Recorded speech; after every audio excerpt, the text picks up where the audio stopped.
जातिगत जनगणना भी होनी चाहिए, इसमें कोई शक नहीं। और आरक्षण को 100% कर देना चाहिए।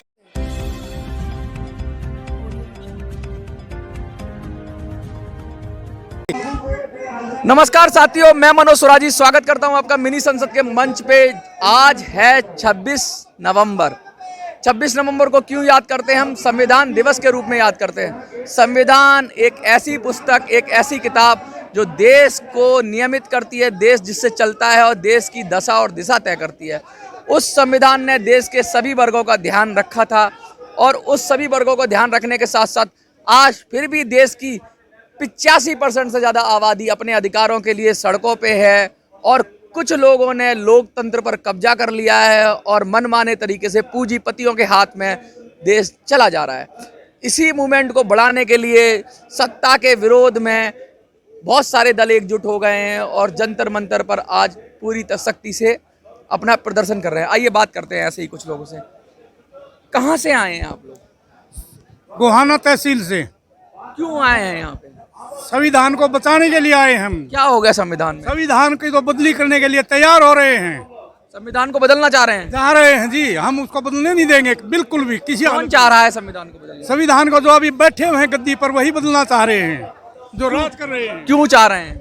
अभी क्या बताओ, अपना जमा रहे हैं अपना सिक्का। अच्छा, अपना सिक्का जमा रहे हैं। आपको डर है ऐसा? डर है, पूरा डर है। कोई संकेत मिला है ऐसा संविधान बदलने के लिए? हाँ जी, खूब संकेत मिला, जब तो पब्लिक इकट्ठी हुई है चारों तरफ से। 2024 की तैयारी है, सिर्फ विरोध है सरकार का या फिर संविधान को बचाने के लिए सचमुच? 2024 में राज लाने का और संविधान को बचाने का दोनों काम कर रहे हैं हम। बात बैकवर्ड क्लास की होती है, बैकवर्ड क्लास की बहुत ज़्यादा बात होती है और देश के अंदर बहुत बड़ा तबका है जो बैकवर्ड क्लास और SC SC OBC ये सब आता है इसके अंदर। उनके अधिकारों के लिए जंतर मंतर पर लगातार प्रदर्शन होते रहते हैं। रिजर्वेशन मिला है तो दिक्कत क्या है फिर? मतलब अभी इतना कुछ मिला है, अभी कुछ बचता है? रिजर्वेशन मिला कहाँ है? मिला ही नहीं अभी हमारे को। तो 27% है, कहाँ दिया 27% हमारे को? बताओ।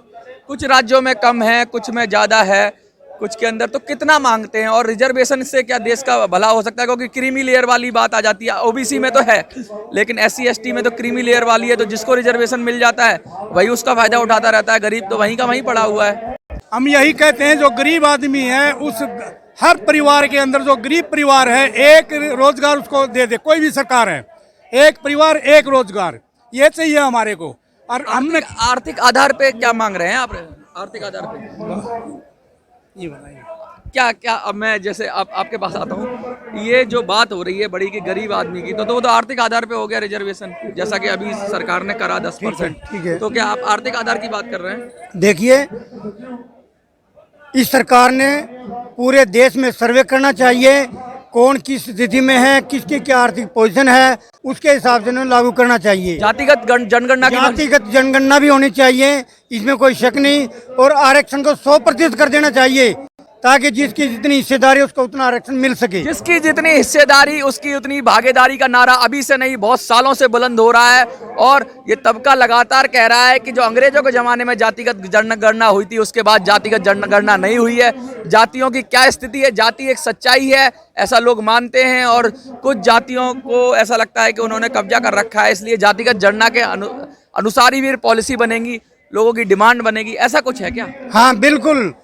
ये अच्छा, आप किसी पॉलिटिकल पार्टी से संबंधित रखते हैं? मैं पॉलिटिकल पार्टी से संबंधित रखता हूँ, समाज सेवी भी हूँ, सारा चीज़ है मेरे पास। क्या कोई वैसी राष्ट्रीय पार्टी है या फिर क्षेत्रीय पार्टी है या फिर LSP से संबंधित हम? अच्छा, LSP पार्टी। ये कहाँ पे आपकी पार्टी करती है? ये हरियाणा में राष्ट्रीय पार्टी है ये। अच्छा, हरियाणा की राष्ट्रीय पार्टी तो LSP नहीं है, राष्ट्रीय पार्टी तो कांग्रेस। माननीय राजकुमार जी राष्ट्रीय अध्यक्ष हैं, इसकी क्यों नहीं है? नहीं, राष्ट्रीय हम मानते क्यों नहीं इस बात को राष्ट्रीय पार्टी नहीं है?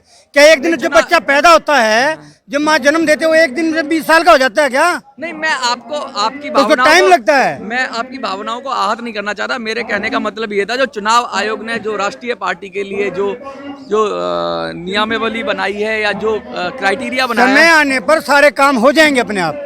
अब 2024 के लिए बिल्कुल बिल्कुल हम वही काम कर रहे हैं, 2024 के लिए काम कर रहे हैं। और जातीय जनगणना भी होनी चाहिए। और आज जो विशेष प्रोग्राम है संविधान दिवस के लिए, जैसे सरकार ने पीछे इस पे 15 अगस्त पे घर घर झंडा बांटा था, संविधान क्यों नहीं बांटती सरकार, ताकि एक आदमी को पता चले, सभी जनों को पता चले कि भाई संविधान क्या चीज है। संविधान को पढ़ेंगे हम आगे बढ़ेंगे, बुलंदी को छुएंगे। बहुत बात होती है। परंतु संविधान ना मिलने की वजह से लोगों को जानकारी नहीं है, इसलिए लोग बाग हमारे पीछे हैं। मैंने और बहुत जब उनको संविधान लोगों से मिलेगा, बात करी तो सबका अपना अपना इंटरप्रिटेशन है। संविधान के ऊपर भी लोग बटे हुए हैं। कुछ लोग कहते हैं इसका मतलब ये है, फिर आम जन की कोई बात नहीं होती। जो सुप्रीम कोर्ट जो गाइडलाइंस कर देगा उसी को माना जाता है। जैसे अभी आर्थिक आधार पे आरक्षण की बात हुई थी तो लोगों ने उसका काफी पिटीशन दायर किया था, तो वहां पे ऑर्डर आया। लेकिन अब लोग उसको भी कह रहे हैं कि ये ठीक नहीं है, तो आगे जो बड़ी बेंच में देंगे। ये समाज के अंदर, देश के अंदर हर तरह के लोग हैं। हर लोगों की अपनी सोच है, अपना तरीका है, अपनी बात रखने का अपनी उनकी मनसा है। जो सभी के फायदे के लिए बात हो। लोग मानते नहीं है ना, नहीं मानते तो वो भुगतेंगे। अपने अपने लोग अपने सेल्फ के फायदे की सोचते हैं। वो भुगतेंगे, वो आगे जाके सभी के फायदे की सोचनी चाहिए। जो व्यक्ति, जो नेता सबके फायदे के लिए सोचेगा वही आगे बढ़ेगा। क्या संदेश देना चाहेंगे देश की जनता को? देश की जनता को ये संदेश है कि अभी जातीय जनगणना हो और सभी संविधान को पढ़ें। संविधान, कोई ऐसा बच्चा ना हो कि संविधान ना पढ़े। और मैं तो सरकार से ये भी मांग करता हूँ कि 6ठी क्लास से शुरू करवा दिया जाए संविधान, पाठ्य पुस्तकों के अंदर है, और वो कॉलेज तक अंत तक पढ़ाया जाए। जैसी क्लास बढ़ता है बच्चा वैसी ग्रोथ होनी चाहिए, ताकि उसको संविधान का ज्ञान हो बच्चे को। और जिस बच्चे को संविधान का ज्ञान होगा वो आगे जाकर के समाज के अंदर देश के लिए लड़ेगा। देखिए, बहुत बड़ी बात कह दी है कि आपको अपने अधिकार और अपने कर्तव्य पता होने चाहिए, और संवैधानिक अधिकार और संवैधानिक कर्तव्यों की बात लगातार होती रहती है।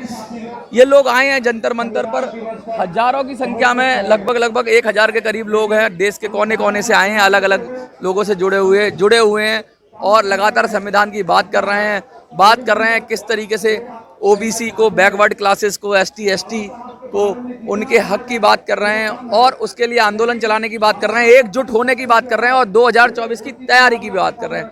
आपको वीडियो अच्छी लगती है तो ज़्यादा से ज़्यादा शेयर करिए, चैनल को सब्सक्राइब करिए, चैनल को लाइक करिए। जंतर मंतर से मिनी संसद के लिए मैं मनोज सुराजी। जय हिंद, जय भारत।